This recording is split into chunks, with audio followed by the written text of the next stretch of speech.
अगर आपको मौत का नंगा नाच देखना पसंद है तो एनिमी आपके लिए ही है। अगर पसंद ना हो फिर भी देखो तुम। They call me a god. They call me a god. तो इस एनिमे में हमारे मेन कैरेक्टर के पास मौत का नंगा नाच कराने वाली एक एबिलिटी होती है, जिससे वो किसी को भी उसका नाम लेकर मार सकता है। उसका नाम योगिरी है, जो कि अपने सारे क्लासमेट्स के साथ एक दूसरे फैंटेसी वर्ल्ड में टेलीपोर्ट हो जाता है अपनी चलती फिरती डेथ नोट वाली एबिलिटी के साथ, जहाँ पर सभी स्टूडेंट्स मॉन्स्टर से फाइट करके अपनी पावर्स बढ़ाने में लगे होते हैं। वहीं हमारा योगिरी नाम लेकर किसी को भी टपका सकता है, चाहे वो डीमन हो या गॉड ही क्यों ना हो। बाय द वे मेरा इंट्रो यहीं पर खत्म होता है। ये शिकाई वालों ने भांग पीकर इस कैरेक्टर को कुछ ज्यादा ही एबिलिटी तो नहीं दे दी। बाय द वे मेरा इंट्रो यहीं पर खत्म होता है। Let's start the story of today's anime. तो एनिमे के स्टार्ट में हम एक छोटे से बच्चे को देखते हैं, जो कि कई सारी डेड बॉडीज के ऊपर से चल रहा होता है। यहाँ पर हमें पता चलता है कि वो एक असाका नाम की लड़की को ढूंढ रहा होता है। एक डोर ओपन होता है और हम वहाँ पर असाका को देखते हैं, जो कि एक लड़की के गन पॉइंट पर होती है।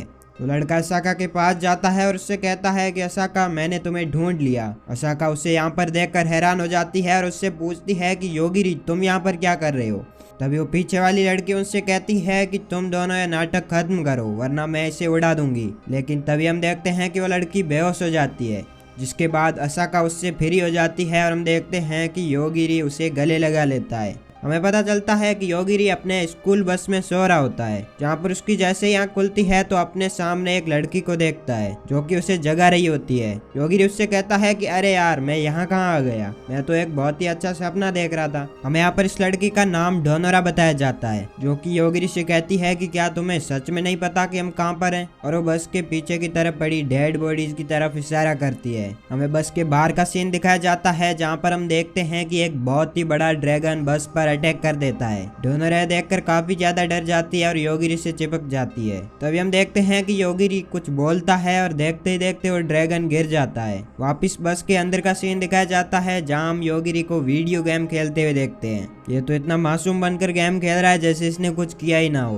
वह डोनोरा से कहता है कि अब तुम शांत हो जाओ, वो मर चुका है, और मुझे बताओ कि यहाँ पर चल क्या रहा है, हम तो अपनी स्कूल बस में थे ना। इसके बाद हमें एक फ्लैशबैक दिखाया जाता है, जहाँ पर योगिरी और उसके सारे क्लासमेट्स एक ट्रिप पर जा रहे होते हैं, और जैसे ही उनकी बस एक टनल के अंदर जाती है तो इस दूसरी जगह पर टेलीपोर्ट हो जाती है, और किसी को भी कुछ समझ नहीं आ रहा होता कि हम यहाँ पर कैसे आ गए। फिर वापस प्रेजेंट का सीन दिखाया जाता है, जहाँ पर हम देखते हैं कि एक लड़की बस के अंदर एंटर करती है। इस लड़की का नाम सियोन होता है। वो उनसे कहती है कि मैं एक मैजिशियन हूँ और तुम सब चुपचाप मेरी बात सुनो, अगर कुछ भी गड़बड़ी की तो मेरे अटैक से तुम नहीं बच पाओगे। वो उन्हें बताती है कि ये वर्ल्ड सेज के द्वारा चलता है और इन दिनों सेजेस की यहाँ पर काफी ज्यादा कमी चल रही है, इसीलिए आप सबको सेज के मैजिक कैंडिडेट के रूप में यहाँ पर मैंने बुलाया है, ताकि तुम इस वर्ल्ड की मदद कर सको। इसके बाद उन सब के ऊपर एक मैजिक करती है, जिससे उन्हें कुछ एक्स्ट्रा ऑर्डिनरी पावर्स मिल जाती है। हम देखते हैं कि वहाँ पर सारे स्टूडेंट्स के ऊपर से ग्लो निकल रहा होता है, लेकिन हम यहाँ पर देखते हैं कि डोनोरा के बॉडी से यहाँ पर कोई भी ग्लो नहीं निकल रहा होता, जिसका मतलब है कि सियान ने इनके ऊपर जैसा भी जो भी मैजिक किया है उसका असर डोनोरा पर नहीं हुआ है। अगर उसने पावर्स दी है तो डोनोरा को पावर्स मिली ही नहीं, या फिर सियोन ने उन्हें अपना स्लेव बनाया है तो डोनोरा स्लेव नहीं बनी। सियोन उन्हें बताती है कि मैंने तुम्हारे अंदर एक सिस्टम इंस्टॉल कर दिया है, जिसके स्टैट्स तुम अपनी स्क्रीन पर देख सकते हो। सारे बच्चे अपने स्टैट्स को देखने लग जाते हैं, लेकिन डोनोरा कहती है कि मुझे ऐसी कोई पावर्स नहीं मिली है, जिसके बाद सारे बच्चे अपने स्टैट्स को देखने लग जाते हैं। सियोन उन्हें बताती है कि तुम इन स्टैट्स के द्वारा अपनी सारी पावर्स को ट्रैक कर सकते हो कि तुम्हारे पास कितनी पावर्स अभी मौजूद है। तुम्हें इस वर्ल्ड में जितनी जल्दी हो सके उतनी जल्दी सबसे ज्यादा पावर गेन करनी है। डोनोरा यहाँ पर सियोन से पूछती है कि यहाँ पर सभी बच्चों के पास ये सेट्स मौजूद है, मेरे पास क्यों नहीं, जिस पर सियोन उसे इग्नोर करती है और उसे कहती है कि अरे यार, तुम्हारे साथ तो बहुत ही बुरा हुआ है। सियोन उन सबको बताती है कि तुम सबका मिशन 1 घंटे बाद स्टार्ट होगा, जिसके बाद से तुम्हें मैजिकल पावर्स गेन करनी है। सियोन ये कहकर वहाँ से निकल जाती है और एक लड़की डोनोरा को अपने सेट्स बता रही होती है, जिसके अंदर एक मिशन दिख रहा है कि इस बस के ऊपर जल्दी एक मॉन्स्टर अटैक करने वाला है। तभी बस के अंदर एक लड़का आता है, जो कि इस क्लास का मॉनिटर होगा, मुझे एग्जैक्ट नहीं पता। उन सबसे कहता है कि हमें सभी को मिलकर काम करना चाहिए, इसीलिए सभी अपने अपने सेट्स मुझे बताओ। अगली सीन में हम देखते हैं कि सारे बच्चे उस बस से नीचे उतर जाते हैं, लेकिन डोनरा बस से नीचे नहीं उतरती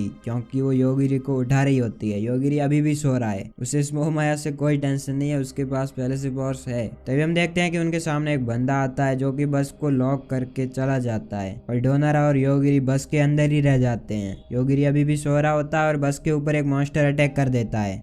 यहाँ से सीन वापस प्रेजेंट में शिफ्ट होता है क्योंकि इतनी देर जो चल रहा था वो फ्लैशबैक ही था जो कि डोनरा योगिरी को बता रही थी और उसका एक्सप्लेनेशन मैं आपको कर रहा था। ऑब्वियस बात है, उस ड्रैगन को योगिरी ने पहले ही मार दिया था, हमने फ्लैशबैक से पहले देखा था वो यही ड्रैगन था। और अब ये दोनों बस से नीचे उतर जाते हैं क्योंकि इनके मिशन में एक ही ये ड्रैगन था जिसे ये पहले ही टपका चुके हैं। ये दोनों बाहर आकर इस वर्ल्ड को देख रहे होते हैं। तभी डोनरा ऊपर की तरफ इशारा करती है और कहती है कि कोई मॉन्स्टर ऊपर उड़ रहे हैं। योगिरी ऊपर देखता है और कहता है कि यह तो हमारे क्लासमेट्स ही है। योगिरी कहता है कि क्या मैं इन तीनों को मार दूं क्योंकि इन्होंने हमें यहाँ पर बस में अकेला छोड़ दिया था ड्रैगन के पास। जिसके बाद वो तीनों लड़के नीचे उनके सामने आ जाते हैं और उनमें से एक लड़का जिसका नाम हीगा होता है वो अपनी सारी मैजिकल पावर से योगिरी पर अटैक कर देता है जो कि डोरो के बिल्कुल साइड से निकलता है। जिसके बाद हम देखते हैं कि वो तीनों लड़के लगातार डोनरा को परेशान करने लगते हैं। ये सब देखकर हमारे योगिरी को गुस्सा आ जाता है और अगले सीन में हम देखते हैं कि वो हीगा की तरफ उंगली कर उसका नाम लेता है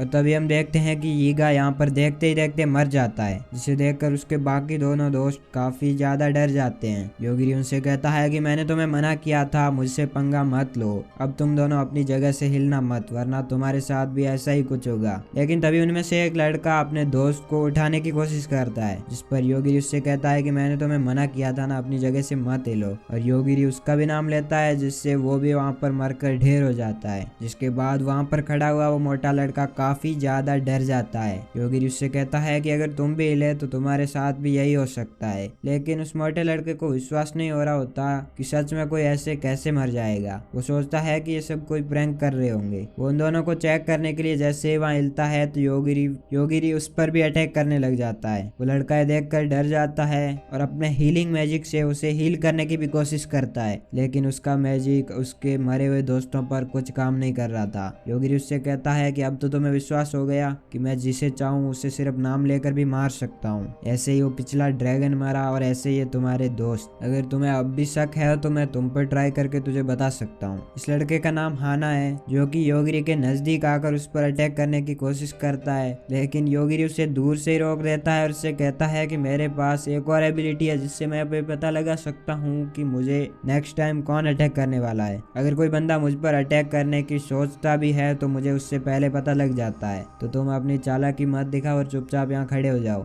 जिसके बाद हाना परेशान होकर नीचे बैठ जाता है। योगिरी उससे कहता है कि तुम भी इस वर्ल्ड में हमारे साथ ही समन हुए हो तो तुम इतना उछल क्यों रहे हो। जिस पर हाना कहता है कि मैं पहले भी इस वर्ल्ड में समन हो चुका हूँ डीमन लॉर्ड को हराने के लिए। योगिरी उससे कहता है कि इसका मतलब तुम इस दुनिया में पहले भी आ चुके हो और डीमन लॉर्ड को हराकर वापस भी जा चुके हो, इसका मतलब है कि हम भी वापस जा सकते हैं। जिसके बाद हाना अपने पॉकेट से एक रिंग निकालता है और उससे कहता है कि अगर ये रिंग मैं पहन लूं तो मैं डोनरा का गुलाम हो जाऊंगा। वो ऐसा करके डोरो की तरफ आने लगता है, लेकिन डोनरा उससे दूर रहने के लिए कहती है। जिसके बाद हाना के थ्रोट पर लगी हुई रिंग अचानक से ग्लो करने लग जाती है और वो दूर ही रुक जाता है क्योंकि डोनरा ने ऐसा कहा था। तभी डोनरा उससे पूछती है कि क्या मैं तुम्हारा ऑनर चेंज कर सकता हूँ, जिस पर हाना उसे हाँ कहता है। ये सुनने के बाद डोनरा योगिरी को उसका ऑनर बना देती है, जिस पर योगिरी कहता है कि चलो यार मैं अब तुम्हें नहीं मारने वाला, तुम एक काम करो, तुम्हारे पास जितना भी सामान माल पानी है वो तुम उस जगह पर निकाल दो। जिसके बाद हम देखते हैं कि हाना उसकी सारी बातें मानने के लिए मजबूर होता है और वो अपने पास रखा सारा खजाना एक जगह पर छोड़ देता है। योगिरी डोनरा को बताता है कि ये बंदा हम पर कभी भी धोखा दे सकता है, इसीलिए मैंने ये सब कुछ किया। इसके बाद यहाँ से सीन शिफ्ट होता है और हम सियोन को देखते हैं जो कि अपने बेड पर मस्त सो रही होती है। तभी एक बंदा उसके पास आता है जो कि उसी का जासूस था। ये बंदा सियोन को मिशन के बारे में इंफॉर्मेशन देने आया था, जिस पर सियोन से कहता है कि तुम्हारे सारे कंटेस्टेंट्स ने मिशन 1 पास कर लिया है, लेकिन इस मिशन के अंदर 4 लोग मारे गए। सियोन को यहाँ पर लगता है कि वो 4 लोग कुछ ज्यादा ही कमजोर हो गए इसलिए मारे गए। जिस पर वो बंदा उससे कहता है कि ये बंदे भी कोई आम नहीं थे बल्कि इनके पास भी मैजिकल पावर्स थी।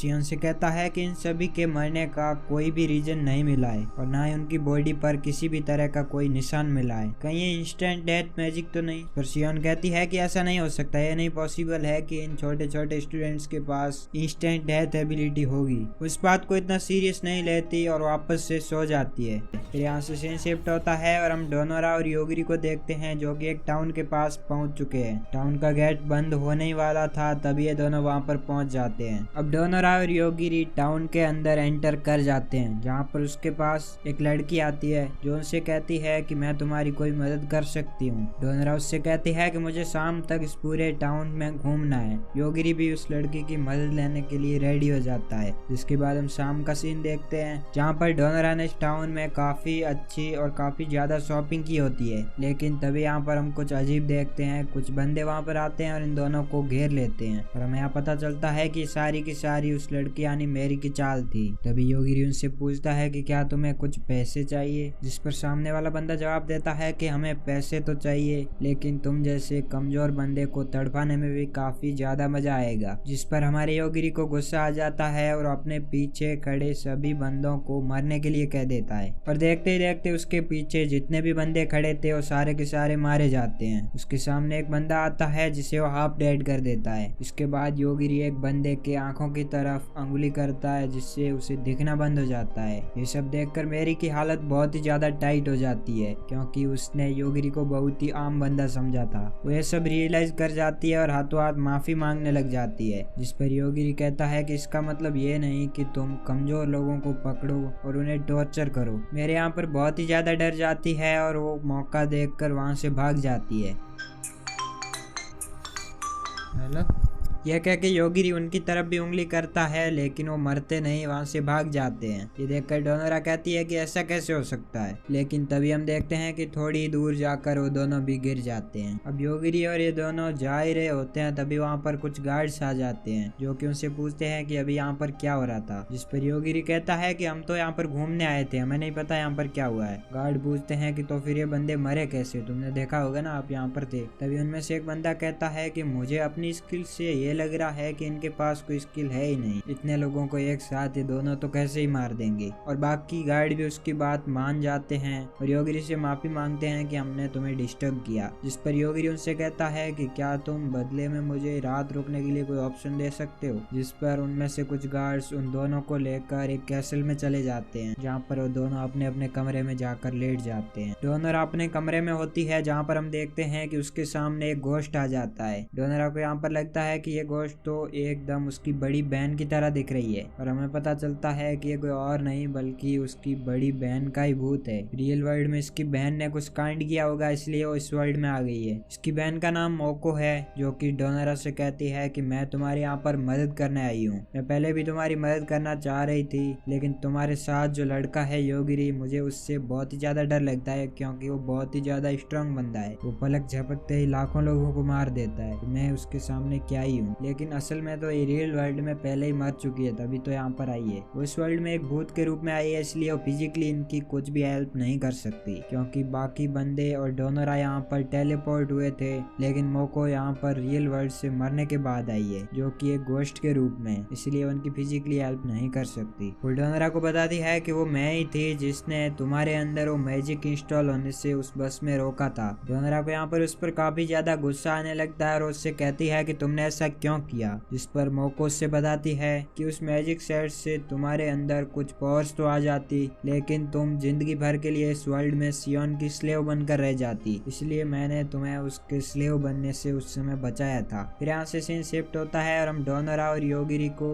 एक होटल के अंदर देखते हैं जहाँ पर उस होटल की स्टाफ जो कि एक लड़की होती है उनकी हेल्प करने के लिए उनके पास आती है। वो लड़की उन दोनों को कैपिटल में जाने के लिए टिकट्स भी देती है और योगिरी ये देखकर बहुत ही ज्यादा खुश हो जाता है। वो अपने पास पड़ा सारा खजाना यानी सोना जो कि उसने उस बंदे से चुराया था वो उस होटल के स्टाफ को दे देती है उसके पास सुरक्षित रखने के लिए। अगले सीन में हम देखते हैं कि ये दोनों एक ट्रेन में होते हैं जिसकी टिकट उस होटल के स्टाफ ने दी थी कैपिटल में जाने के लिए। वो ट्रेन से कैपिटल की तरफ ही जा रहे होते हैं। रास्ते में योगिरी हर बार की तरह वीडियो गेम खेल रहा था और डोनोरा उसके पास बैठी होती है जिसके साथ मोको भी थी। डोनोरा योगिरी से पूछती है कि क्या तुम्हें मोको दिख रही है, जिस पर योगिरी उससे कहता कहता है कि जब से तुमने मुझे इस मोटी लड़की के बारे में बताया है तब से मैं इसे देख सकता हूँ, उससे पहले मुझे इसके बारे में कुछ नहीं पता था। तभी उनके ट्रेन में अचानक से एक ब्लास्ट हो जाता है जिसकी वजह से उस ट्रेन की छत वहाँ से गायब हो जाती है और योगिरी डोनोरा को लेकर वहाँ से नीचे गिर जाता है। अगले सीन में हम दोबारा से उन्हीं गार्ड्स को देखते हैं जिन्होंने पहले योगिरी को पकड़ा था, लेकिन अब वो एक लुटेरे से सवाल जवाब कर रहे थे। तभी उन गार्ड्स में से एक बंदी जिसका नाम लैन होता है वो उस लुटेरे की एक आंख निकाल देती है, लेकिन इससे उस लुटेरे पर कोई भी असर नहीं होता, जिस पर लैन बहुत ही ज्यादा गुस्सा हो जाती है और उसे काट लेती है। और हमें यहाँ पता चलता है कि ये जिसको भी काटती है वो उसका स्लेव बन जाता है और उसके अंदर उसकी और ज्यादा पावरफुल पावर्स आ जाती है। पावरफुल पावर्स क्या जो भी हो, हमें क्या करें। तभी उनमें से एक गार्ड बताती है कि लेना कोई आम बंदी नहीं बल्कि एक वैम्पायर है, इसलिए वो किसी भी बंदे को काटती है तो इसका खून उसके अंदर मिक्स हो जाता है और उनकी सारी पावर एक दूसरे में ट्रांसफर हो जाती है। इसके बाद अचानक से वहाँ पर एक और बंदा आ जाता है जो कि एक मैजिशियन होता है। यहाँ से वापस सीन योगिरी की तरफ शिफ्ट होता है जो कि अभी अभी ट्रेन में एक ब्लास्ट होने की वजह से गिरे थे। तभी हम देखते हैं कि ट्रेन में एक अनाउंसमेंट होती है कि दूर एक मैजिशियन एक एग्रेसर से लड़ाई कर रहा होता है। हम देखते हैं कि डोनोरा योगिरी से कहती है कि तुम इन दोनों को मार ही क्या नहीं देते, इनकी लड़ाई और लफड़ा दोनों ही एक साथ खत्म हो जाए, वैसे भी हमारे रास्ते में आ रहे हैं। इस पर योगिरी कहता है कि मैं ऐसे किसी को थोड़ी मार सकता हूँ, मेरे पास पावर्स है, इसका मतलब ये नहीं कि मैं किसी को भी मार दूं, कुछ रीजन तो होना चाहिए ना। यहाँ पर हमें पता चलता है कि योगिरी भी अपने एथिक्स पर चलता है। शिकाय वालों ने एथिक्स के नाम पर कुछ तो पावर्स लिमिट में रखी है तो अच्छी बात है, वरना तो ये बंदा कुछ भी कर सकता है। तभी हम देखते हैं कि वो मैजिशियन और एग्रेसर उसके पास आ जाते हैं, जिसमें से एक मैजिशियन आम लोगों पर एक अटैक कर देता है और दूसरा मैजिशियन लैन पर अटैक कर देता है। देखते हैं कि लैन पर उसका कोई भी असर नहीं हो रहा होता क्योंकि वो एक वैम्पायर है जो कि बहुत ही ज्यादा पावरफुल है। लैन उससे कहती है कि तुम्हारी थोड़ी सटक गई है क्या, मुझे क्यों मार रहे हो, तुम्हें तो यहाँ पर डीमन लॉर्ड को मारने के लिए भेजा गया है। जिस पर वो मैजिशियन और ज्यादा गुस्सा हो जाता है और वहाँ पर एक खतरनाक थंडर अटैक करता है जिससे वो पूरी की पूरी बिल्डिंग ढह जाती है।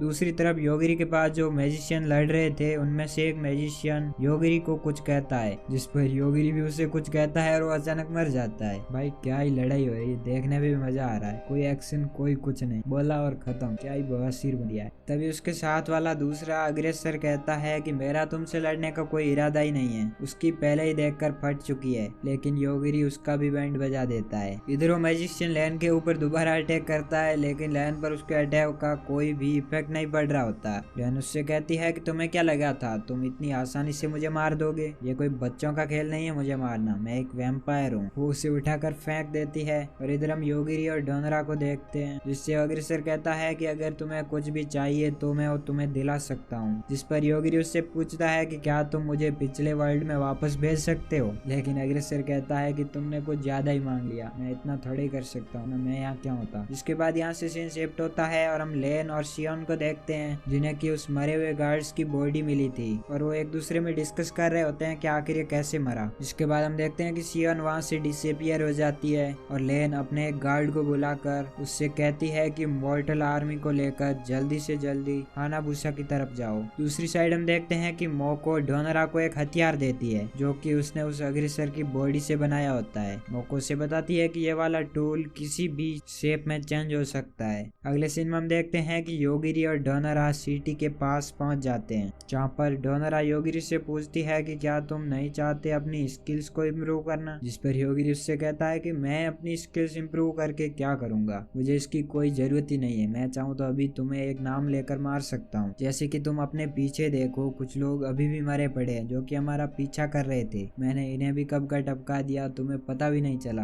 क्या तुम्हें लगता है कि मुझे अभी भी स्किल्स इम्प्रूव करने की जरूरत है? फिर हम देखते हैं कि ये दोनों सिटी के अंदर चले जाते हैं, जहाँ पर उन्हें हर जगह पर बैरियर्स लगे मिलते हैं, लेकिन तभी उनकी नजर सामने एक चमचमाती बिल्डिंग पर पड़ती है जो कि असल में एक होटल होता है। जिसके बाद वो सारे अंदर की तरफ जा रहे होते हैं, जहाँ पर उनके सामने उनका एक क्लासमेट आ जाता है जिसका नाम होता है टाचिबाना। डोनोरा उससे पूछती है कि सारे बंदे तो फॉरेस्ट में है, तो तुम यहाँ पर क्या कर रहे हो? तभी टाचिबाना उससे कहता है कि मैं उन सब से अलग हो गया हूँ। टाची यहाँ पर यह भी बताता है कि मेरे पास यहाँ पर जितनी भी लड़कियां खड़ी है वो कोई आम लड़की नहीं बल्कि सारी मेरी स्लेव्स है। जिसके बाद वो सारी लड़कियां एक एक करके अपना नाम इंट्रोड्यूस करने लग जाती है। योगिरी यहाँ पर डोनोरा से कहता है कि मुझे नहीं पता इसके पास कौन सी पावर है, लेकिन वो अपनी पावर के बारे में काफी ज्यादा कॉन्फिडेंट है, इसका मतलब इसके पास कुछ अच्छी पावर ही होगी। इसके बारे में पता चलता है कि टाचिबाना एक डोमिनेटर है जिसकी रैंक काफी ज्यादा हाई है, जिस पर हमें एक फ्लैशबैक दिखाया जाता है जहाँ पर टाचिबाना अपने दोस्तों से दूर एक टेबल पर बैठा होता है, जहाँ पर उसके पास एक चश्मिश बंदा आता है जो कि टाचिबाना से कहता है कि देखो, अगर हम में से कोई मैजिशियन नहीं बन पाया तो फ्यूचर में हम सब मारे जाएंगे, इसलिए मैं तुम्हें एडवाइस देता हूँ कि तुम्हें काफी सारे लेवल 1 के सर्वेंट्स को रख लेना चाहिए। अगर तुम्हारे सर्वेंट्स मिलकर भी किसी डीमन को मार देंगे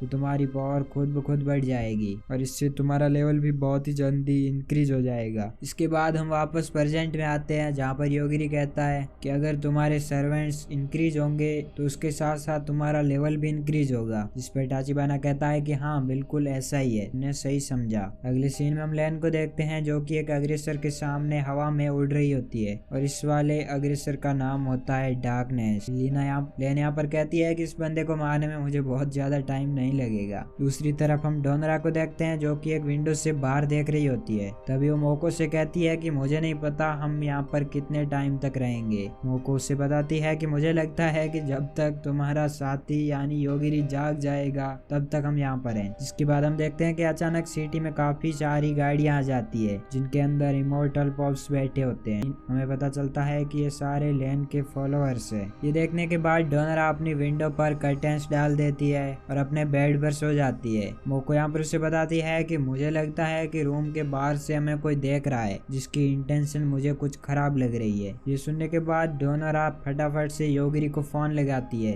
लेकिन इधर योगिरी चैन से सो रहा होता है, उसे इस बात की कोई खबर नहीं है। सोते हुए योगिरी एक सपना देखता है और सपने में वो एक छोटा सा बच्चा था जो कि सपने में भी सो रहा था। भाई क्या ही मैन कैरेक्टर दिया है इसी का वाला। पूरे दिन सोता रहता है और जब जगता है तो बिना किसी एक्शन के नाम लेकर किसी को भी मार देता है। ये क्या बात हुई, लॉजिक कहाँ गई? ये तो बड़ा आलसी इंसान मैन कैरेक्टर बन गया। सोने के अलावा इससे कुछ काम ही नहीं, के पास अनलिमिटेड स्किल्स दे रहे। प्रेजेंट में भी सो रहा है और सपना देख रहा है और सपने में भी सो रहा है, क्या ही बात। चलो हम वापस टॉपिक पर आते। तो योगिरी सोते हुए सपना देख रहा था और सपने में भी सो रहा था, जहाँ पर एक लड़की उसे जगाती है, उसे ब्रेकफास्ट के बारे में पूछती है, लेकिन तभी वो डोनरा की 25वीं कॉल सुनकर जाग जाता है और उसका सपना टूट जाता है। हम देखते हैं कि योगिरी डोनरा के कमरे में जाने के लिए वहां से निकल जाता है। वो कमरे के अंदर एंटर कर ही रहा होता है, लेकिन तभी उसे एहसास होता है कि उसके कमरे के बाहर कोई ऐसा बंदा है जो कि गलत इंटेंशन से उन्हें देख रहा है। जैसे उसे पता चलता है कि यहाँ पर कोई एक इनविजिबल लड़की है, उसके सामने उंगली करके उसको टपका देता है। जिसके बाद योगिरी अंदर जाता है और डोनरा को इस बारे में सब कुछ बताता है। उसे बताता है कि ये लड़की कोई और नहीं बल्कि टाचिबाना की एक सर्वेंट थी। तभी इधर हम टाचिबाना को देखते हैं जिसके सेट्स पर मैसेज आया होता है कि उसकी एक सर्वेंट्स का उसका कनेक्शन टूट गया है। इधर योगिरी डोनरा से कहता है कि हमने उसके एक सर्वेंट को मार दिया है, तो हो सकता है कि आगे चलकर हमें उससे भी फाइट करनी पड़े, इसलिए बेहतर है कि हम यहाँ से पहले ही निकल जाएं। दूसरी तरफ हम टाचिबाना को देखते हैं जिसके ऊपर एक मॉन्स्टर अटैक कर देता है, लेकिन टाचिबाना एक बैरियर बनाकर उसके अटैक को डॉज कर लेता है। इसके बाद वो एक काफी खतरनाक मैजिक अटैक करके उसको मार देता है। हमें पता चलता है कि उसे पूरी तरीके से मारता नहीं बल्कि अपना ही सर्वेंट बना लेता है ताकि उसकी पावर इंक्रीज हो सके। टाचिबाना यहाँ पर देखता है कि उसका कनेक्शन मैरी से टूट चुका है। फिर टाचिबाना देखता है कि उसका कनेक्शन एरी से टूट चुका है। फिर अपने सेट्स के अंदर एक रिकॉर्डिंग देखता है जिसमें एरी बिना किसी अटैक के आराम से जमीन पर अचानक गिर जाती है, उसका कनेक्शन उससे टूट जाता है। टाचिबाना को यह समझ नहीं आ रहा होता कि आखिर ये हुआ कैसे। यहाँ से हमारा सीन लेन की तरफ शिफ्ट होता है जो कि उस अग्रेसर के सर में एक काफी खतरनाक वार करती है जो कि उसकी खोपड़ी से आर पार निकल जाता है। लीना को एहसास होता है कि मैं इस डार्कनेस पर कितना भी अटैक कर दूं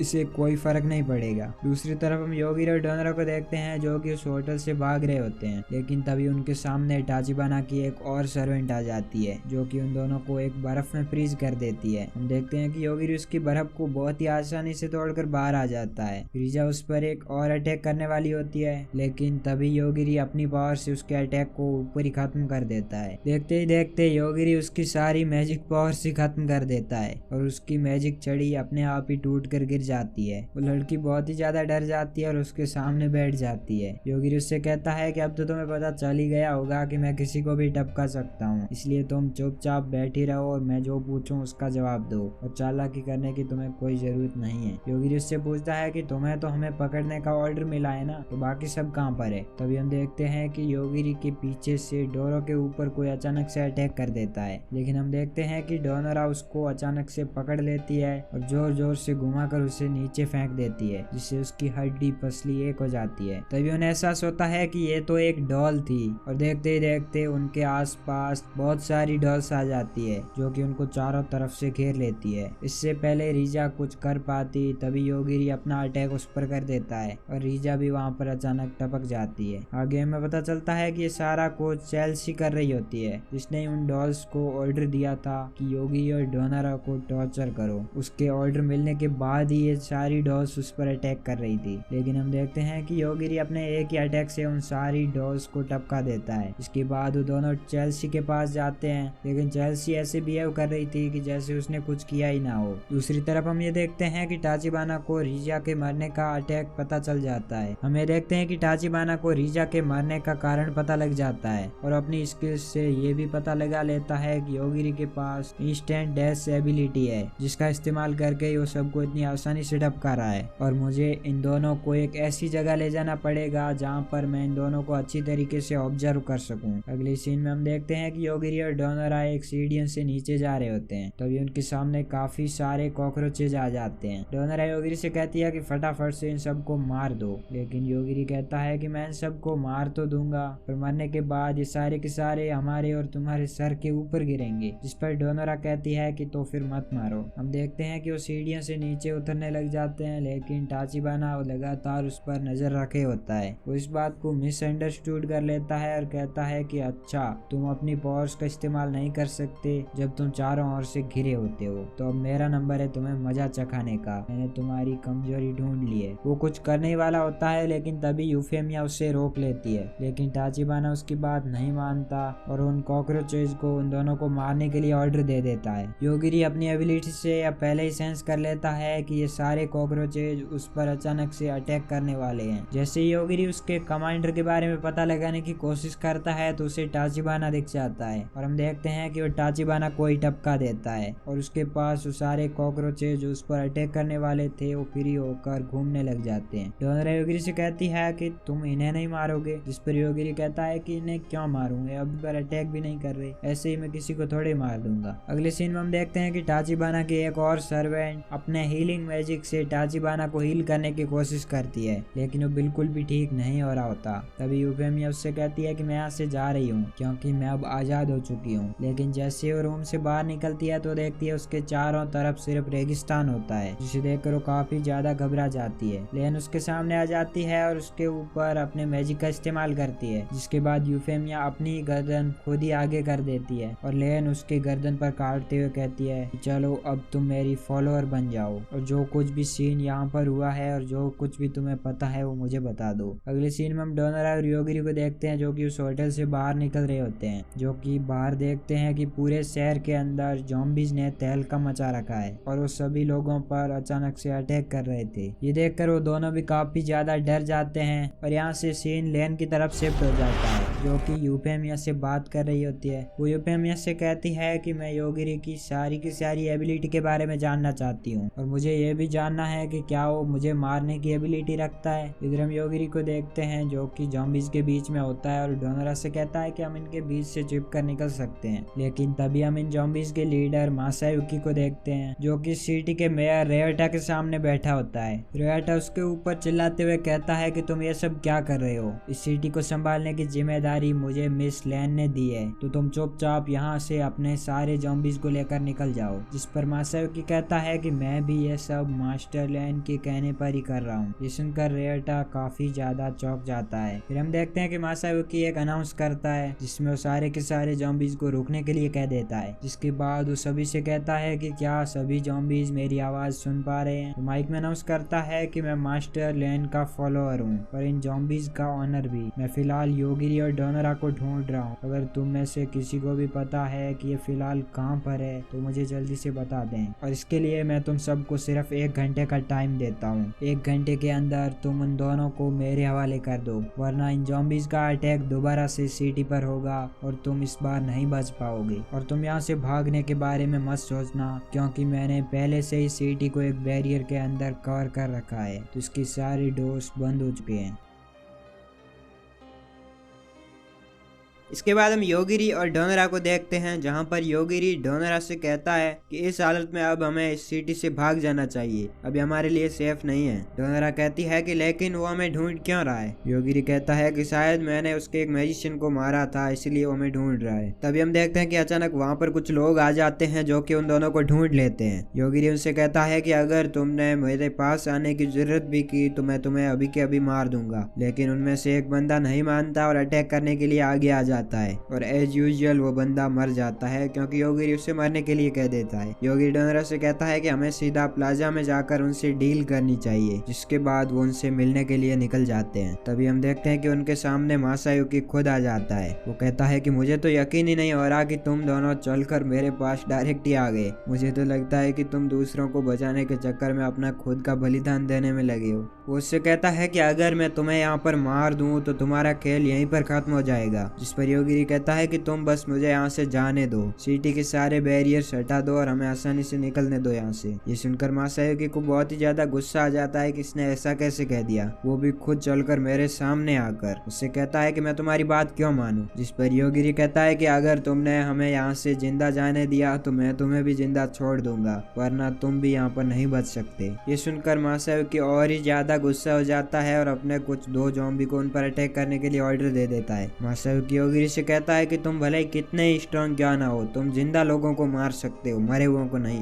ये तो पहले ही मर चुका है, तुम इसे कैसे मारोगे। लेकिन हम देखते हैं कि योगिरी उन्हें मरने के लिए कहता है और एक ही झटके में वहाँ से डिसअपियर यानी मर जाते हैं, जो भी कहो, उनका काम तमाम हो जाता है। ये देखकर मासायुकी का दिमाग पूरी तरीके से सटक जाता है। उससे कहता है कि ये कैसे कर दिया तुमने, ये तो पहले से मरे थे, तुमने क्या मारा है यहाँ पर। जिसके बाद हम देखते हैं कि गुस्से में मासायुकी अपनी पूरी बॉडी को एक खतरनाक वॉल्प में ट्रांसफर कर देते हैं, लेकिन इससे पहले वो यह कर पाता योगिरी उसे मरने के लिए ऑर्डर दे देता है और वो भी एक ही झटके में टपक जाता है। जिसके बाद वो रोयाटा से बात करने लगते हैं, जो कि काफी ज्यादा डर चुका था। वो उन्हें बता देता है कि एक लेन नाम की मास्टर ने इन सबको तुम्हें मारने के लिए ऑर्डर दिया था। तभी अचानक वहाँ पर काफी सारे लोग इकट्ठे हो जाते हैं, जो कि योगिरी और डोनरा को पकड़ने के लिए आए होते हैं। इधर हम योफिमिया को देखते हैं, जो कि लेन से कहती है कि हमें योगिरी से पंगा नहीं लेना चाहिए, वो बहुत ही ज्यादा पावरफुल बंदा है। लेन यहाँ पर सोचती है कि मेरी इतनी पावरफुल ताकत के बारे में पता होने के बावजूद भी योफिमिया मुझे उससे दूर रहने के लिए कह रही है। इसका मतलब योगिरी काफी ज्यादा खतरनाक हो सकता है, मुझे उसकी पावर को अंडर एस्टिमेट नहीं करना चाहिए। इधर हम देखते हैं कि सिटी के सारे लोग डोनरा और योगिरी पर अटैक करना स्टार्ट कर देते हैं। जिसके बाद योगिरी के पास और कोई चांस नहीं बचता, इसलिए वो अपना आखिरी ऑप्शन यानी एक एक करके उन्हें टपकाना शुरू कर देता है। इधर लेन योफिमिया से कहती है कि अगर मैं उसे डायरेक्ट नहीं मार सकती तो मैं उसे इनडायरेक्टली मारूंगी। लेन देखते ही देखते अपना एक क्लोन बनाती है और उसे ऑर्डर देती है कि आसमान में जाकर और बहुत सारे क्लोन बनाओ। ये ऑर्डर मिलने के बाद वो क्लोन अपने काफी सारे और क्लोन बना लेता है और आसमान में लेन ही लेन हो जाते हैं। इसके बाद हम देखते हैं कि डार्कनेस अग्रेसर भी सिटी के अंदर आ जाता है, जो कि अपने सामने आने वाली हर चीज को तबाह कर रहा था। लेन अपने क्लोन से ऑर्डर देती है कि अगर डार्कनेस कुछ अजीब करे जो कि आउट ऑफ कंट्रोल हो तो तुम पूरी सिटी को तबाह कर देना। यहाँ पर अजीब हरकत यह है कि जब डार्कनेस मारा जाए। इधर वो डार्कनेस योगिरी के सामने आ जाता है और डोनरा योगिरी से कहती है कि क्या तुम इसे भी मार सकते हो। जिसके बाद योगिरी उसे भी मारने का ऑर्डर देता है और देखते देखते डार्कनेस भी तबाह हो जाता है, मतलब उसकी अजीब हरकतें हो जाती है। उसके मरते ही आसमान से बहुत सारे एक साथ हमले होने लग जाते हैं। डोनरा ऊपर देखती है और कहती है कि मुझे तो यहाँ पर बिल्कुल भी यकीन नहीं हो रहा कि वो सामने आने वाली लड़कियां हैं जिसने की रेड ड्रेस पहन रखी है और एक साथ वो सारी सिटी पर अटैक कर रही है। रोएटा उनसे कहता है कि पक्का ये लेन के ही क्लोन्स होंगे, क्योंकि ये सब हूबहू ऐसे ही दिखते हैं। डोनरा योगिरी से पूछती है कि क्या तुम इन्हें भी मार सकते हो। जिस पर योगिरी उससे कहता है कि ये सब मुझ पर अटैक नहीं कर रहे और ये काफी तेजी से नीचे आ रही है, इसलिए मुझे इनसे मारने में काफी मुश्किल हो सकती है। रोएटा योगिरी को बताता है कि ये लेन के ही क्लोन है, क्योंकि उसके पास एक एबिलिटी है जिससे वो अपने क्लोन बना सकती है। इस पर योगिरी कहता है कि अगर लेन डायरेक्टली मुझसे सामना करे तो मैं उसे आसानी से मार सकता हूँ, लेकिन अब मैं इन्हें कैसे मारूं। तभी रोएटा अपनी एबिलिटी से पूरे शहर का एक मैप बना देता है। वो कहता है कि मैं लेन के अटैक को अच्छी तरीके से समझ पा रहा हूँ, मुझे उसका सारा पैटर्न यहाँ पर समझ आ रहा है। इसके हिसाब से हमें सिटी के सेंटर में चला जाना चाहिए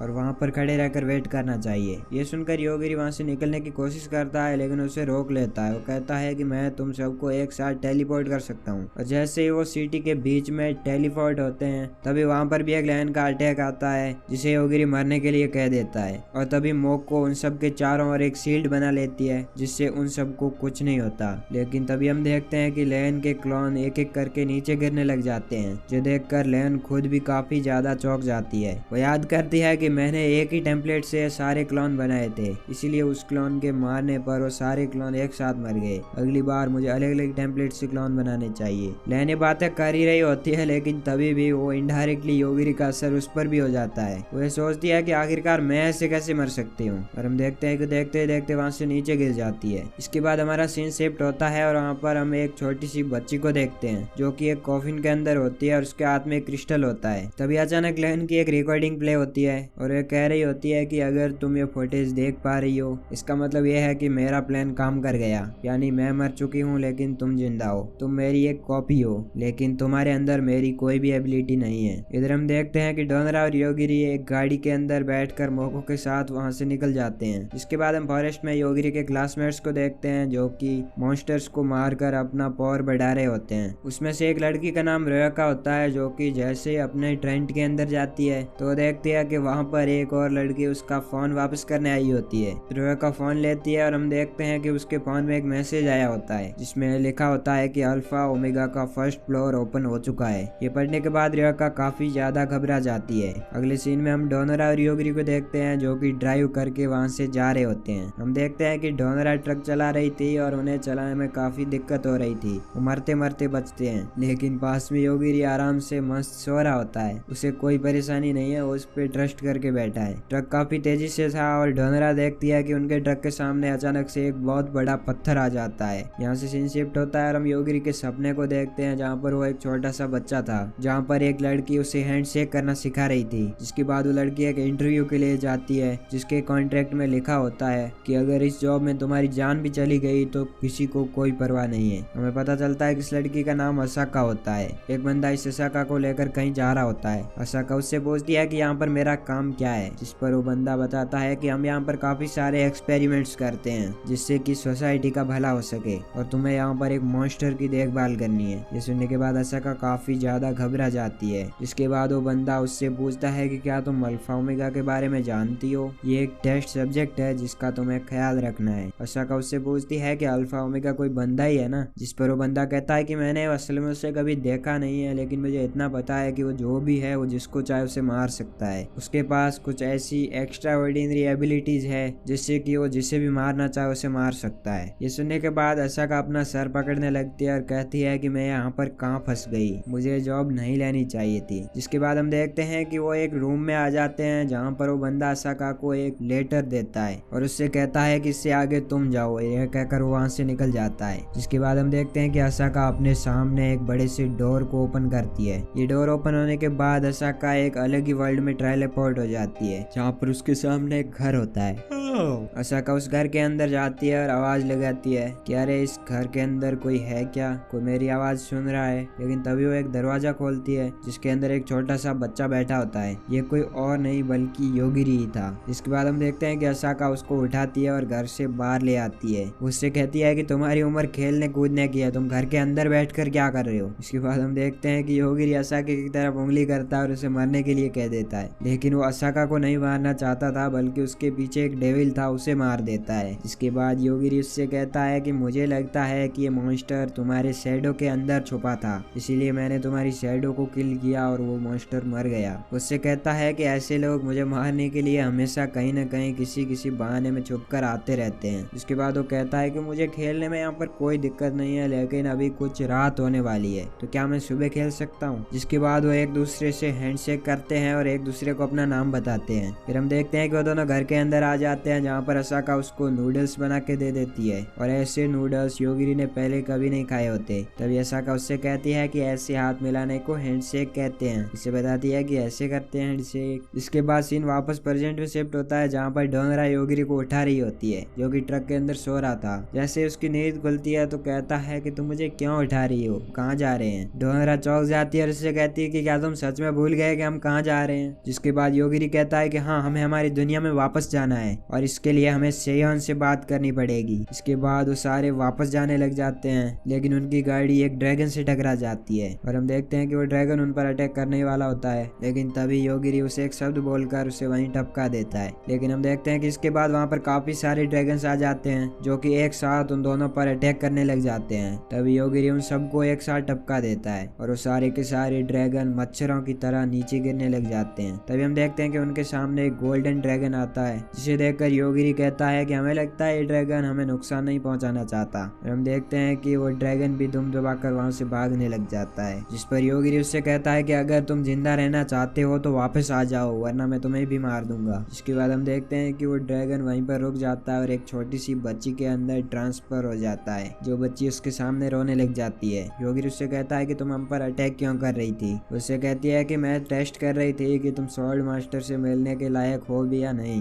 तभी योगिरी कहता है कि स्वॉर्ड मास्टर ये कौन होता है, जिस पर वो लड़की कहती है कि क्या तुम यहाँ पर स्वॉर्ड मास्टर से मिलने नहीं आए। जिस पर योगिरी कहता है कि नहीं, मैं इसको नहीं जानता, हम तो यहाँ पर कैपिटल की तरफ जाने के लिए आए हैं। इसके बाद वो लड़की उन्हें अपने साथ चलने के लिए कहती है और योगिरी सोचता है कि शायद ये बंदी हमें अपनी दुनिया में वापस ले जा सकती है। और हम देखते हैं कि वो सारे जंगल की तरफ निकल जाते हैं, जहाँ पर काफी सारे बंदे एक साथ खड़े होते हैं। वो लड़की बताती है कि सारे लड़के स्वॉर्ड मास्टर बनने के लिए यहाँ पर आए हैं। तभी हम देखते हैं कि वहाँ पर अचानक स्वॉर्ड मास्टर आ जाते हैं। उन सबसे कहता है कि तुम एक दूसरे को मारना शुरू कर दो, जब तक कि मैं तुम्हें रुकने के लिए ना कहूँ मत रुकना, और अगर 10 मिनट के अंदर तुम में से आधे लोग नहीं मारे गए तो मैं तुम सबको डिस्क्वालीफाई कर दूंगा। तभी योगिरी उससे कहता है कि मुझे यहाँ से डिस्क्वालीफाई होने में कोई दिक्कत नहीं है, क्या मैं वहाँ से निकल सकता हूँ। जिस पर वो स्वॉर्ड मास्टर कहता है कि अगर तुम में से कोई एक बंदा भी निकला तो सारे के सारे एक साथ डिस्क्वालीफाई हो जाओगे। इसके बाद हम देखते हैं कि सारे लोग एक दूसरे को मारना शुरू कर देते हैं, जिनमें से कुछ लोग योगिरी पर भी अटैक करने के लिए आगे बढ़ते हैं। योगिरी उन सबको मारने वाला होता है, लेकिन तभी एक और बंदा बीच में आ जाता है और उन सबको बचा लेता है। तभी वहाँ पर एक और बंदा आता है जिसकी आधी बॉडी कटी हुई थी।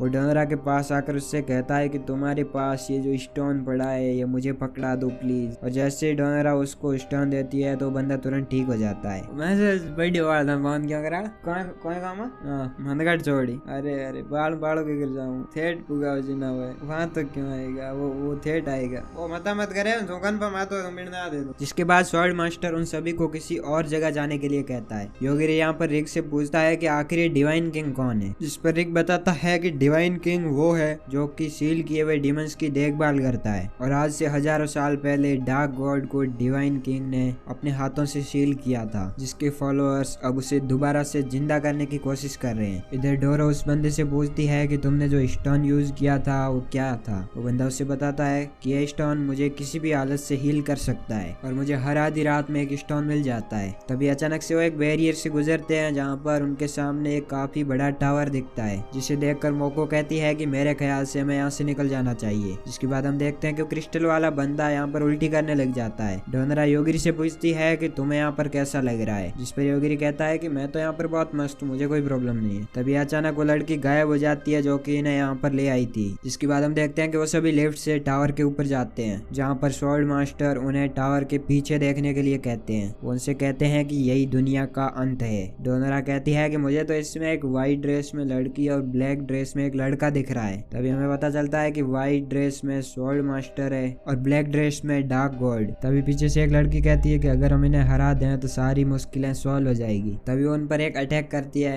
लेकिन वो अटैक उन तक पहुंचने पर काफी स्लो हो जाता है। जिस पर स्वॉर्ड मास्टर बताते हैं कि वहाँ पर टाइम काफी ज्यादा स्लो है, इसलिए जब तक तुम्हारा अटैक उन तक पहुंचेगा तब तक कई सदियां बीत चुकी होगी। इसके बाद हम देखते हैं कि उनका सेकंड टेस्ट स्टार्ट हो जाता है। एक लड़की अनाउंस करती है कि तुम सबको टावर के फर्स्ट फ्लोर पर जाना है, टावर के अंदर से, वो भी 24 घंटे के अंदर अंदर। लेकिन तभी डोनरा योगिरी से पूछती है कि क्या तुम उस डार्क गॉड को मार सकते हो। वैसे तुम मारोगे ही क्यों, क्योंकि तुम्हारे पास तो कोई रीजन ही नहीं है। लेकिन जैसे ही वो योगिरी को देखती है, योगिरी के एक्सप्रेशन काफी ज्यादा बदल जाते हैं और वो डोरो के कान में कुछ कहता है, जिसे सुनने के बाद डोनरा काफी ज्यादा हैरान हो जाती है। फिर हम देखते हैं कि वो सभी टावर से नीचे जाने लगते हैं, जहाँ पर अचानक से उनके सामने एक लड़की आती है जो कि उस बंदे से कहती है कि मुझे तुम्हारा स्टोन चाहिए जो कि तुम्हें हील कर रहा था, क्योंकि मुझे अपनी पावर को रिफ्लिंट करना है, इसलिए तुम वो स्टोन मुझे दे दो। जिस पर वो बंदा कहता है कि ये स्टोन सिर्फ मुझ पर ही काम करता है, तुम्हारे लिए इसका कोई मतलब नहीं है। ये सुनकर वो लड़की काफी ज्यादा गुस्सा हो जाती है और मुंह फुलाकर वहां से निकल जाती है। इसके बाद वो सभी टावर से नीचे जाने लगते हैं, जहाँ पर उन्हें काफी सारे लोगों की डेड बॉडी दिखती है, जिसको देखकर रिकी कहता है कि मुझे लग लगता है कि लोगों ने हमारे लिए ट्रैप्स को आसान बना दिया है। रिक अपनी बात कंप्लीट कर ही रहा होता है, तभी एक बंदे का पैर एक ट्रैप पर पड़ जाता है जहाँ से एक वेपन निकल कर उसके आर पार हो जाता है। लेकिन ये बंदा अपने स्टोन से अपने आप को हील कर लेता है। डोनरा उससे सजेशन देती है कि अगर ये तुम्हारे साथ बार बार होता है तो तुम इस स्टोन को अपने हाथ में ही रखो ताकि तुम्हें कुछ होगा ही नहीं। ये सुनकर वो बंदा उस क्रिस्टल को अपने हाथ में बांध लेता है और भागते हुए एक रूम के अंदर चला जाता है। देखते हैं कि अंदर से कुछ चिल्लाने की आवाज आती है। सुनकर सारे अंदर जाते हैं। वहाँ पर टेरेसा नाम की एक लड़की होती है। रिक उन सबको बाहर जाने के लिए कहता है, लेकिन वो सभी बाहर नहीं जा सकते क्योंकि पूरे रूम में पतले पतले वायर बिछे थे। तभी वो टेरेसा रिक पर अटैक करने लग जाती है और रिक को भी उसके अटैक झेलने में थोड़ी बहुत दिक्कतें होने लग जाती है। तभी हम देखते हैं कि योगिरी अपना फेमस अटैक करता है और उससे कहता है कि तुम भी मर जाओ। और हम देखते हैं कि टेरेसा भी वहाँ पर मर जाती है और सारे वो वायर्स खत्म हो जाते हैं। इसके बाद हम देखते हैं कि वो सभी टावर के नीचे पहुंच जाते हैं जहाँ पर उन्हें रेस्ट करने के लिए कुछ रूम्स मिलते हैं। यहाँ पर योगिरी और डोनरा को एक ही रूम मिलता है। डोनरा यहाँ पर थोड़ी बहुत ब्लश कर रही होती है, लेकिन इधर हमारा योगिरी जल्दी से कपड़े उतारता है और चेंज करके वापस से सो जाता है। इसके बाद हम उसी बंदे को देखते हैं जो कि आधी रात में अपने स्टोन्स आने का वेट कर रहा होता है। और जैसे आधी रात आती है उसके पास 100 स्टोन्स आ जाते हैं, जिसे देखने के बाद वो काफी खुश हो जाता है क्योंकि इससे वो अपने आप को हील कर सकता है। जिसके बाद एक स्टोन के अंदर से वही गॉडेस निकलती है जिसने इसे इस दुनिया में भेजा है, जो कि इससे कहती है कि मैंने तुम्हारे लिए इस जगह को सेफ पॉइंट बना दिया है, इसलिए तुम जब भी मरोगे तुम यहाँ पर आ जाओगे। इसके बाद हम दोबारा से स्वॉर्ड मास्टर को देखते हैं जो कि एक लड़की से बात कर रहे होते हैं। लड़की उससे कहती है कि टावर में जितने भी लोग मरे हैं उनकी बॉडी और सोल्स एक दूसरे से मैच ही नहीं कर रही। इसके बाद हम एक और लड़की को देखते हैं जिसका नाम आओई होता है और एक बंदे से लड़ाई करते हुए कहती है कि पहले मुझे चेक करना चाहिए कि तुम एक अच्छे इंसान हो भी या नहीं। जिसके बाद वो उस बंदे का नाम बताती है, लेकिन वो बंदा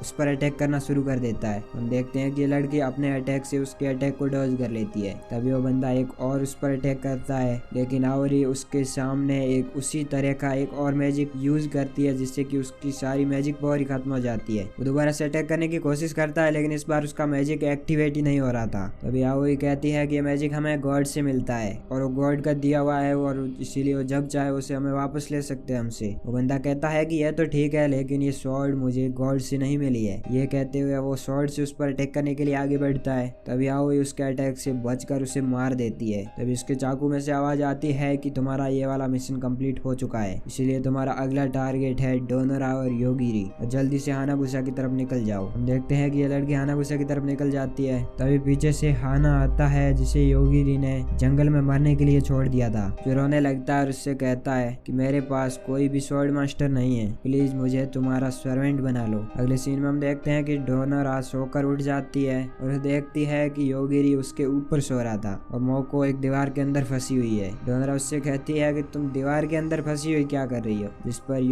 जिस पर मोको बताती है कि जब आधी रात में योगिरी तुम्हारे ऊपर सोने के लिए आया था तो मैं तुम दोनों को डिस्टर्ब नहीं करना चाहती थी, इसलिए मैं वहाँ से निकल गई, लेकिन जब मैं वहाँ से निकल रही थी तो मैं इस दीवार के अंदर फंस गई। तभी हम देखते हैं कि योगिरी की भी नींद खुल जाती है और वो मोको योगिरी से मदद मांगती है। उससे कहती है कि तुम्हारी मदद करो, मैं यहाँ पर फंस चुकी हूँ। योगिरी उठता है और दीवार के ऊपर हाथ रखता है और दीवार के सारे मैकेनिज्म तोड़ देता है और हम देखते हैं कि मोको भी वहाँ से बाहर निकल जाती है। योगिरी मोको से कहता है कि तुम अपने आप को तैयार कर लो, क्योंकि मेरे सामने अब जो भी आएगा मैं उसको टपकाने वाला हूँ। मैं इस ट्रैप में फंसकर नहीं रह सकता, मुझे यहाँ से जल्द बाहर निकलना है। अगले सीन में हम देखते हैं कि आओई और हाना माउंटेन के अंदर से गुजर रहे होते हैं। तभी उनके सामने अचानक से एक काफी बड़ा गोल्डन ड्रैगन आ जाता है, जिसको देखकर आओई कहती है कि ये तो कितना बड़ा है, उड़ कैसे सकता है। जिसके बाद हम देखते हैं कि ड्रैगन नीचे गिर जाता है और आओई कहती है कि मेरी एबिलिटी के हिसाब से मैं जो भी सोचती हूँ वो इस वर्ल्ड में हो जाता है, लेकिन अगर कोई बंदा मुझसे ज्यादा पावरफुल होता है तो ये उसके ऊपर मेरी एबिलिटी काम नहीं करती। लेकिन तभी हम देखते हैं कि वो ड्रैगन दोबारा से ऊपर उठता है और उन पर अटैक करने की कोशिश करता है, लेकिन तभी हम देखते हैं कि वहाँ पर एक अग्रेसर आ जाता है जो कि उस ड्रैगन को मारकर वहाँ से गायब हो जाता है। इधर हम डोरो और योगिरी को देखते हैं जो कि इस टावर की सारी ट्रैप से बचकर बाहर निकल रहे होते हैं, लेकिन तभी उनके सामने एक बंदा आ जाता है जिससे कहता है कि तुम्हें पता भी है मैंने यहाँ पर ट्रैप्स कितने मुश्किल से बनाए हैं, तुम सारे ट्रैप्स को एक एक करके तोड़ते जा रहे हो और डार्क गोल्ड को यहाँ पर कैद रखने के लिए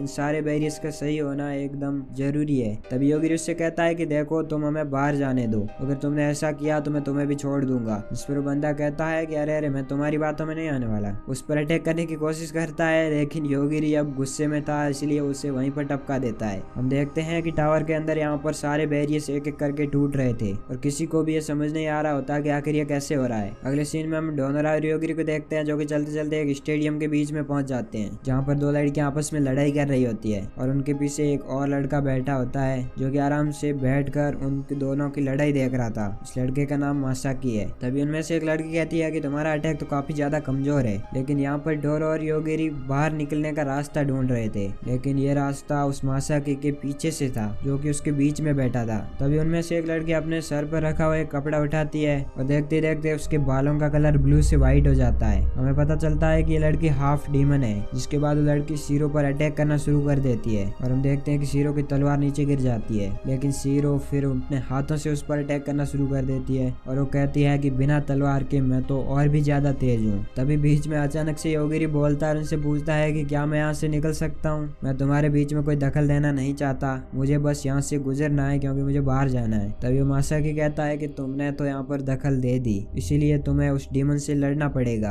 अब तुम इस हाफ डीमन की तरफ से लड़ो। योगिरी उनकी बातें सुनता है, लेकिन उनकी से ज्यादा बातें ना करते हुए सामने वाले को एक ही बार में टपका देता है और पास से निकलने लगता है। लेकिन तभी वो बंदा उस पर अचानक से अटैक करने की कोशिश करता है, लेकिन तभी योगिरी उसको भी टपका देता है। ये देखकर हाफ डीमन भी काफी ज्यादा चौंक जाती है और योगिरी से पूछती है कि क्या तुमने इन सबको मारा है? जिस पर योगिरी कहता है कि हाँ, इन सबको मैंने ही मारा है। ये देखकर हाफ डीमन उसके सामने सर झुका देती है और उससे कहती है कि मुझे तुम्हारी हेल्प चाहिए। हाफ डीमन जिसका नाम थियोडिशिया होता है वो योगिरी से कहती है कि वो अपनी बहन को ढूंढने के लिए इस जगह पर आई है और उसके लोगों को भी इसी टावर में बंद किया गया है। जिस पर योगिरी कहता है कि यह तो ठीक है, लेकिन हम तुम्हारी हेल्प के लिए बस तुम्हारे साथ चल सकते हैं। जिस पर थियोडिशिया मान जाती है और हमें यहाँ पर यह पता चलता है कि इसके लोग शायद अंडरग्राउंड है। जिसके बाद बाकी के लोग भी यहाँ पर आ जाते हैं जो कि साथ मिलकर टावर के नीचे जाना शुरू कर देते हैं, जहाँ पर उन्हें स्वॉर्ड मास्टर मिलते हैं जिनका नाम उरेब होता है। वो उन सबको बधाई देते हैं और कहते हैं कि तुम लोगों ने अपना टेस्ट पास कर लिया, ये तो काफी अच्छी बात है।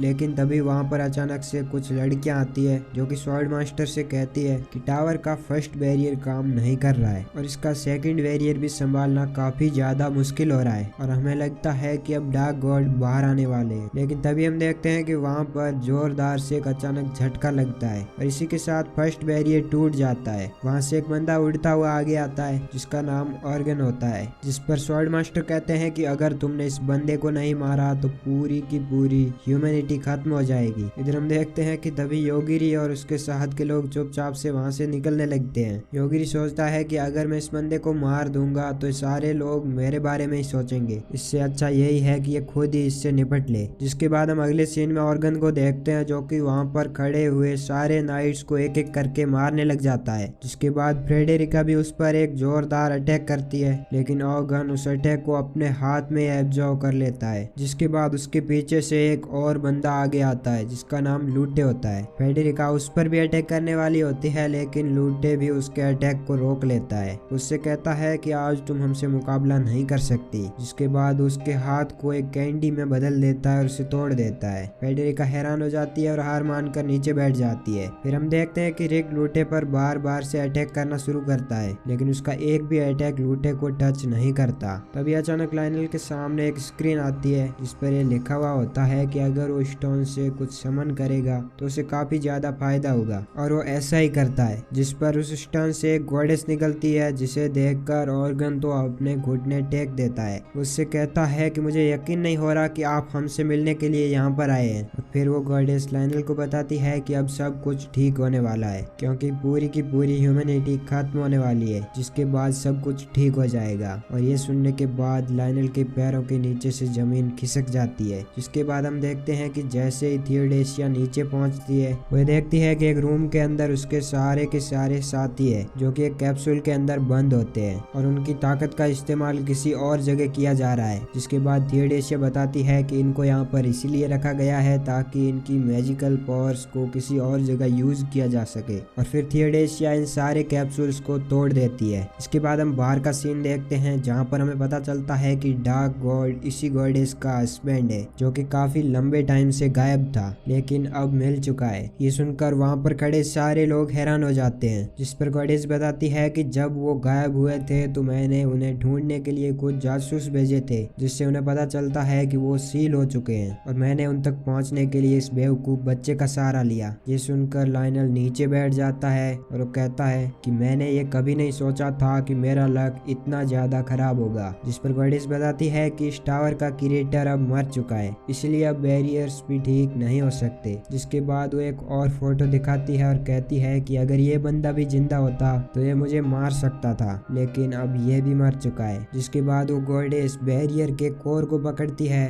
और कहती है कि अगर मैं इस कोर को तोड़ दूं तो यहाँ पर लगे सारे बैरियर्स एक साथ टूट जाएंगे। लेकिन तभी अचानक वहाँ पर योगिरी और बाकी लोग भी आ जाते हैं। इधर गॉडेस वो कोर को तोड़ देती है और जैसे वो कोर टूटता है ऊपर से नीचे पानी में गिर जाते हैं, जिसका मतलब है कि योगिरी ने इसे पहले ही टपका दिया था। लेकिन तभी हम अचानक से देखते हैं कि थियोडेसिया स्वॉर्ड मास्टर के गले को अचानक से अलग कर देती है। जिसके बाद हम देखते हैं कि वहाँ पर सारे के सारे डेवल्स भी आजाद हो जाते हैं, जो कि इन सबको मारने के लिए आगे बढ़ रहे होते हैं। लेकिन तभी योगिरी अपना फेमस डायलॉग मारता है और वो सारे के सारे एक साथ मच्छर की तरह नीचे गिर जाते हैं मरते हुए। फिर हम देखते हैं कि उस गॉडेस के अंदर से अलग अलग पावर्स निकल रही होती है। लेकिन तभी वहाँ पर आओई और हाना भी पहुंच जाते हैं। जिसके बाद वो रिक से पूछती है कि क्या तुम जानते हो कि योगिरी कौन है। जिस पर रिक कहता है कि तुम्हें दिख नहीं रहा कि यहाँ पर सिचुएशन कितनी ज्यादा खराब है। लेकिन तभी आओई कहती है कि मैंने तुम्हें स्कैन कर लिया है और तुम एक स्वॉर्ड मास्टर हो, तो तुम अपनी स्वॉर्ड से इसको मार सकते हो। ये सुनने के बाद रिक अपने एक ही वार में उस गॉडेस को खत्म कर देता है और जैसे ये लड़ाई खत्म होती है तभी आओई योगिरी को देख लेती है और उसका पावर लेवल चेक करने लग जाती है और वो अचानक से नीचे गिर जाती है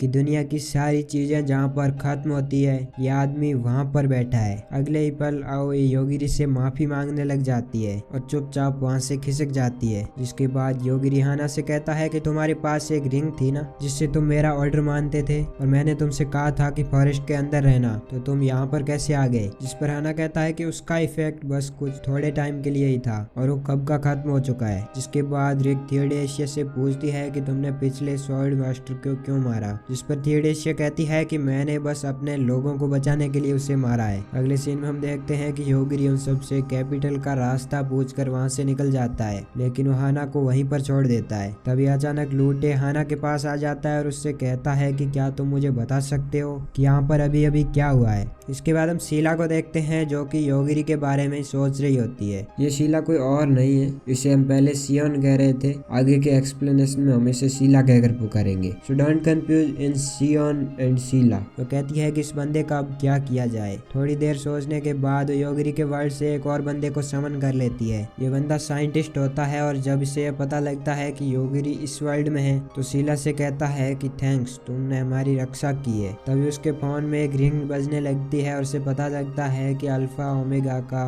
लेकिन तभी उसके फोन में अचानक से एक वार्निंग बजने लग जाती है कि अल्फा ओमेगा का गेट नंबर 1 ओपन हो चुका है और देखते ही देखते उस साइंटिस्ट की गर्दन धड़ से अलग हो जाती है। ये देखने के बाद शीला शौक रह जाती है और सोचने लग जाती है कि आखिर योगिरी है क्या। इसके बाद अगले ही सीन में हम योगिरी की स्कूल बस को देखते हैं जिसके अंदर एक लड़की होती है जिसे अचानक से होश आता है और ये लड़की एक एंड्रॉइड होती है जो कि मरकर दोबारा वापस आई है और इसके अंदर से सारे के सारे ह्यूमन लिमिटेशन खत्म हो चुके हैं। जिसके बाद उसे अपनी बॉडी को रिकवर करने के लिए कुछ सामान की जरूरत होती है और वो बस के बाहर आकर उस ड्रैगन का मीट खाने लग जाती है। इसके बाद सीन वापस पास्ट में शिफ्ट होता है जहाँ पर हम छोटे योगिरी को देखते हैं जिसके लिए असाका खाना बना रही होती है, लेकिन इसे यह खाना बिल्कुल भी पसंद नहीं आता। जिस पर असाका गुस्सा हो जाती है और उससे कहती है कि मैंने तुम्हारे लिए इतनी मुश्किल से खाना बनाया और तुम इस खाने के बारे में ऐसा बोल रहे हो। ये सुनकर योगिरी चुपचाप उस सारे खाने को एक बार में ही खत्म कर लेता है। जिसके बाद वो अपने टास्क में ये देखती है कि अब उसे योगिरी को पढ़ाना है और वो उसको पढ़ाने के लिए बैठ जाती है। लेकिन तभी साइड वाले कमरे से अचानक से एक आवाज आती है। जैसे वहाँ पर जाकर देखती है तो उसे वहाँ पर एक रोबोट मिलती है जो कि उनके लिए कुछ सामान लेकर आई है और ये सब करते हुए असाका को 1 महीना बीत जाता है। जिसके बाद वो साइंटिस्ट असाका से कहता है कि मैंने कभी नहीं सोचा था कि तुम 1 महीने तक वहाँ पर जिंदा बच जाओगी। जिसके बाद वो बंदा अपने पॉकेट से पैसों की एक गड्डी निकाल कर उसे थमा देता है, जिसे देखकर असाका चौंक जाती है। उससे कहती है कि क्या फायदा इतने पैसों का जब मैं इसे इस्तेमाल ही नहीं कर सकती।